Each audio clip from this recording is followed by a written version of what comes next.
qui appelle donc à lever sans délai les blocages des dépôts de carburant et menace d'intervenir. On écoute Bruno Le Maire ce matin. C'est d'abord à Total et aux syndicats de salariés de trouver une issue à cette crise, de trouver une solution sur la base d'une négociation de bonne foi qui doit conduire à un accord. Et je souhaite que cet accord soit trouvé le plus vite possible.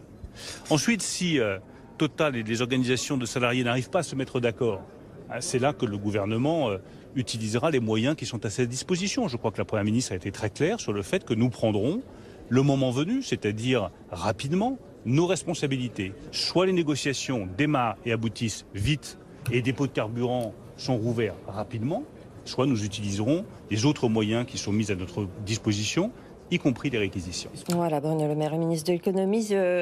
Jean-Marc Daniel, pression politique maximale ce matin. Tout le monde est allé sur les médias et y est allé de son petit avertissement. Oui, je crois que pour reprendre ce que nous disions hier, la Toussaint approche.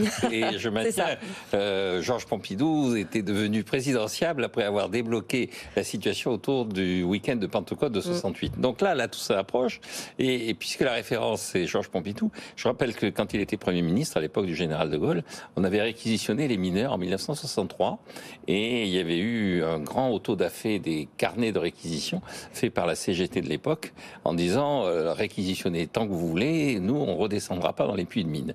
Alors je pense que la réquisition, les menaces, ça peut être un argument, mais il faut être sûr de son coup parce que si ça se passe mal, c'est à double tranchant. Voilà, ça revient en boomerang et le gouvernement se trouve ridiculisé. Donc, il vaudrait mieux que Total et les syndicats, en l'occurrence la CGT, se mettent rapidement d'accord. En tout cas,